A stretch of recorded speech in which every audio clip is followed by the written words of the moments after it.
Welcome to Pennsylvania in Focus. I'm Kristen Smith. With flags at the Capitol flying half-staff, Pennsylvania legislators began to move forward to fill the vacancy left by Representative Matt Gergely, who died this weekend at 45 years old. Joining me today is the Center Square's Pennsylvania reporter, Christina Langell. Christina, when is this special election and what will it mean for the balance of power in the House? The special election is scheduled for March 25th. So until then, the House is divided evenly with 101 representatives on either side.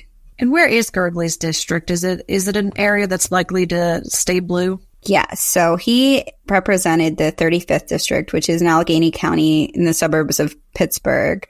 So he was in McKeesport, and that's the area with Duquesne.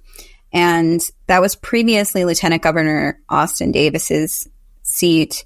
I would say it's probably a safe seat. They historically do vote pretty Democratic. And what did lawmakers have to say about Gergely's passing? I know that he was not in session earlier this month when it kicked off, but it seems that this turn of events was rather sudden. So what did they have to say about it? He seemed to have made a pretty big splash in a short time in terms of, people had a lot of really strong affection for him. He came in to his seat in a special election after Lieutenant Governor Austin Davis took on the role of Lieutenant Governor. So people hadn't had a ton of time to get to know him, but it seems like from what they did, they really cared a lot for him.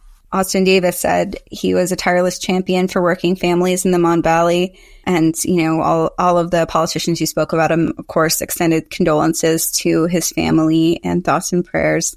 The Democratic leaders said that he devoted his life to fighting for children and working families. They're obviously very saddened by the loss. Senator Nick Piscitano said he had the privilege to work with Matt as a friend and colleague for the last 2 years and saw firsthand the devotion he had to making his community better. And he thought that his time in Harrisburg was one of the most impactful of any new legislator.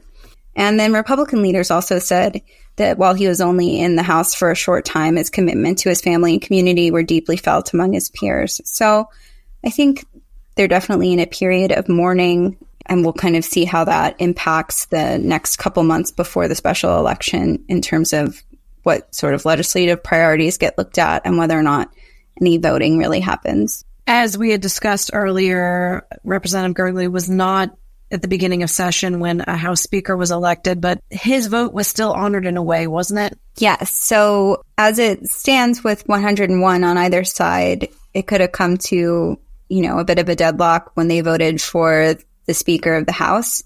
But after the first round of voting, House Minority Leader Jesse Topper removed his name from the running so that the Democrats could move forward with, respect for the fact that they do have that one seat majority and we're anticipating Representative Gergely's return or this circumstance in which there would be a special election to replace him. Christina, thanks for joining us today. Listeners can keep up with this story and more at thecentersquare.com.